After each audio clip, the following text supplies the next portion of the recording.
Como en Vietnam, ganar mentes y corazones es la consigna. Como en Vietnam, la realidad de la guerra se impone sobre la consigna. Ganarse con regalos y dádivas ocasionales al mismo pueblo que se ha reprimido y masacrado por años es un intento fallido. Para encubrir el genocidio y arrebatar base social a la guerrilla, los norteamericanos diseñan la llamada acción cívica. Enfrentan profundos problemas estructurales con recetas sociológicas propagandísticas.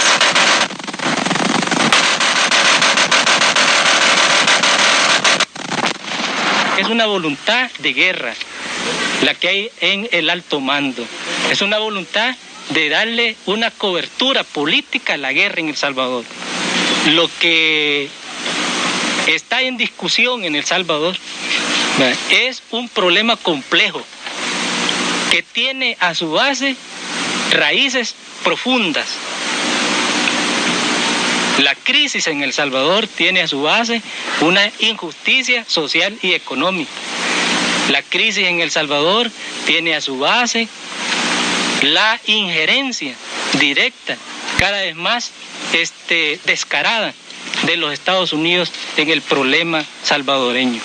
Tras consolidar su retaguardia y extender la guerra a las áreas vitales concentrando sus fuerzas, ante la escalada, la guerrilla se dispersa, extiende la guerra a 13 de los 14 departamentos. Enfrentar el poderío de los norteamericanos implica una readecuación táctica. Se inicia así la guerra de desgaste para que la escalada golpee en el vacío, para quebrar la voluntad de intervención. El primer objetivo, golpear la fuerza viva del ejército. Se pasa al uso masivo de minas y trampas explosivas. Pequeñas unidades guerrilleras que se escurren entre las fuerzas gubernamentales, que se mueven a la par del enemigo, hacen de la mina popular un arma ofensiva de efectos devastadores. Las zonas que con represión y bombardeos ha despoblado el ejército para poder operar se tornan trampas mortales. Una sola mina detiene el avance de un batallón. En la guerra de desgaste, las acciones no son espectaculares. Sus efectos acumulativos comienzan a advertirse en la moral de la tropa con la caída constante de efectivos. 4.500 soldados quedan lisiados por las minas revolucionarias.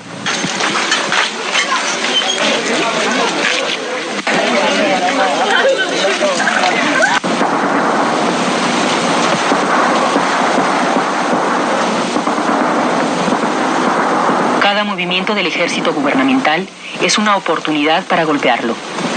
No hay carretera estratégica o secundaria, sendero o trocha segura para convoys o patrullas. 2 o 3 combatientes en acciones fulminantes emboscan a la tropa, le causan 1 o 2 bajas y se retiran. Cada día, en cualquier parte del territorio, se produce una emboscada. Las bajas se van sumando.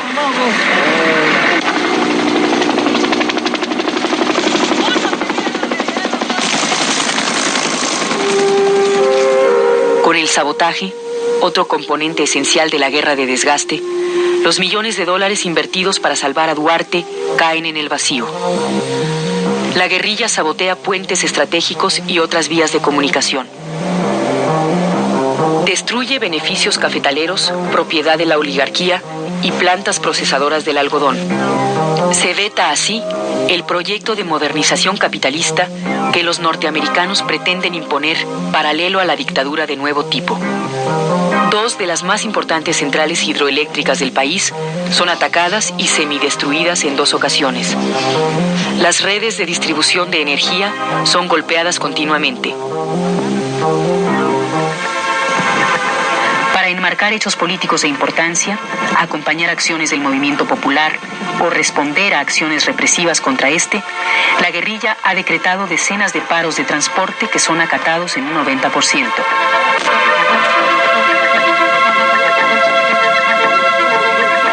Paralizar al país constituye una muestra de capacidad militar.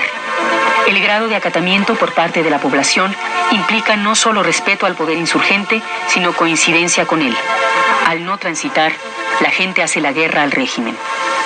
Es cierto que después de años de guerra puede haber, y hay el deseo de que termine. Pero por encima del deseo de que termine están los principios. Y calculan mal los que creen que el cansancio es superior a esos principios y que la gente cansada se va a rendir y va a aceptar pues que los gringos vengan, pisoteen el país, se apoderen de todo, conviertan a esto en una casa de juego y de prostitución como acostumbran donde llegan. Están equivocados, no conocen a este pueblo. La guerra de los pobres. La prolongación de la guerra, resultado directo de la injerencia norteamericana, no agota, sin embargo, las posibilidades de crecimiento del FMLN. Al entrar en contacto con la guerrilla, el pueblo se identifica con ella. La crisis económica, la represión, se combinan con la perspectiva real de victoria. En el ejército revolucionario ven los pobres su brazo armado. Su incorporación a los diversos escalones de fuerza se produce naturalmente. La dispersión de las unidades guerrilleras en todo el país se vuelve el factor decisivo para la integración de nuevos combatientes. ¿Qué somos? ¿Hasta cuándo? La guerra de los pobres. Paz para los ricos. Cada combatiente es de hecho un cuadro político, un organizador. El pueblo salvadoreño tiene vocación de libertad y esa libertad le está siendo negada. Están vendiendo nuestro país. Esta tierra cada día es más de los gringos porque la están comprando con millones de dólares. Y esta tierra es de los campesinos. Esta tierra es de ustedes. Y nosotros, organizadamente, tenemos que luchar para no permitir que nos arrebaten lo que es nuestro. El nuevo planteamiento táctico permite a la guerrilla alcanzar los bastiones gubernamentales en el occidente del país que no había sido alcanzado por la guerra. Es por todos ustedes, es por todos los pobres. Nuestras armas están empuñadas contra todos los ricos, pues. Nosotros, igual que ustedes, somos hermanos.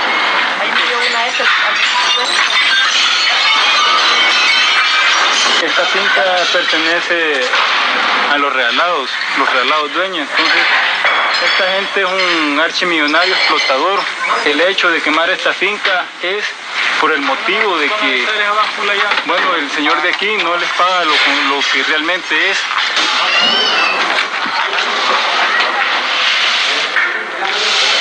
Los comandos urbanos rompen la impunidad de la retaguardia del ejército y el gobierno. Fue una emboscada urbana, un vehículo de la Policía Nacional. Quienes han masacrado a la población rural no deben gozar de zonas libres de guerra. Las operaciones en los centros urbanos, imposibles sin una vasta red de apoyo popular, se multiplican. Comienzan a alcanzar a quienes financian y conducen la guerra. Los militares norteamericanos sufren sus primeras bajas. Se desestabiliza el mando político militar, se alienta y respalda a las masas, se responde a las acciones represivas de la dictadura.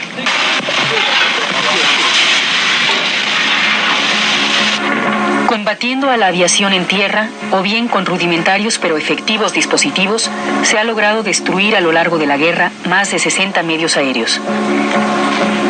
El proceso de acumulación de fuerzas al cabo de 4 años de guerra de desgaste hace necesario pasar a una nueva etapa que acompañe de manera más contundente el accionar de las masas. Neutralizar la aviación es el primer reto. El ingenio popular se enfrenta a la alta tecnología, la pobreza a los millones de dólares.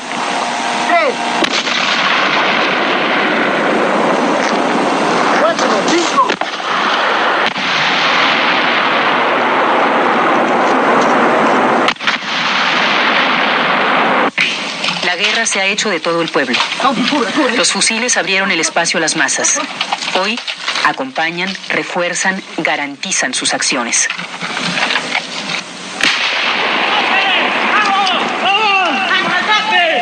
Si había una inyección de 2.000 millones de dólares, si había un plan que intentaba estirar al ejército al máximo, bueno, lo fundamental era la guerra de desgaste. Ahora se viene una fase en la que la guerra está ligada estrechamente al resto de factores, a los factores políticos, a la lucha de las masas, a la lucha conspirativa, al proceso de deterioro y descomposición que van a sufrir las fuerzas del bloque dominante. Ellos están sentados en una bomba social. Nosotros hacemos la siguiente figura. Cuando Duarte asumió todo este paquete, todo el proyecto contrainsurgente, hacía el siguiente planteamiento. Yo vengo, decía, a apagar la mecha de la bomba. Y lo repitió incontables veces. Pues hizo más grande la bomba y más chiquita la mecha. Esa es la interpretación concreta, ese es el conflicto que se define en el campo político. El factor militar es un factor acelerador, dinamizador, que está altamente desarrollado en el conflicto salvadoreño y que va a jugar su papel. El FMLN se amarra, se apega a las masas, busca ligarse a la crisis económico-social, al proceso de descomposición que ellos viven. Esa es nuestra ventaja, ese es el elemento fundamental de nuestra estrategia en este momento. ¡Fuego! ¡Fuego a la corrupción! ¡Fuego a los salarios de hambre! ¡Fuego a los desalojos! ¡Fuego al reclutamiento forzoso! ¡Fuego a la explotación! Trabajadores, el fuego está en sus manos y en las nuestras. Los fusiles guerrilleros apuntan directamente al corazón de nuestros enemigos. Trabajadores, aquí está su ejército revolucionario y el fuego del cañón del fusil guerrillero está unido indestructiblemente al fuego del odio popular. Trabajadores, juntos somos la victoria. El pueblo unido jamás será vencido. El pueblo unido jamás será vencido. El pueblo unido jamás será vencido. Todos al combate. Trabajadores, al poder. Luchar, vencer, obreros al poder.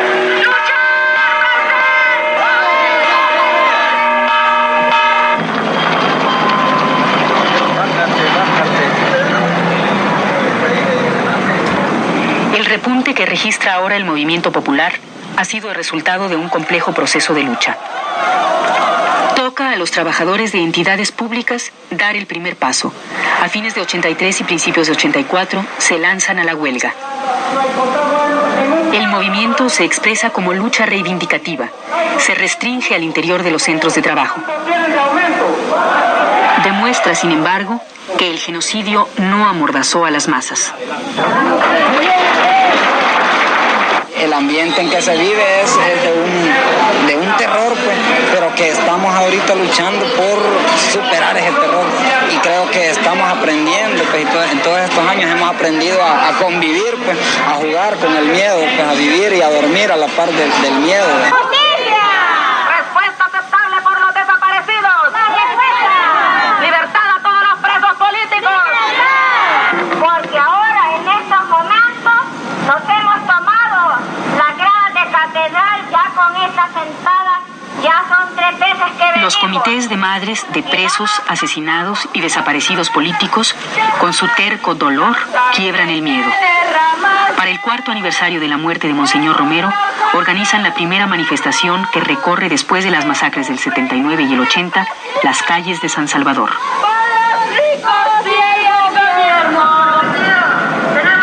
Abiertas las calles por el pueblo, llegan a ellas quienes nada tienen que perder, los campesinos.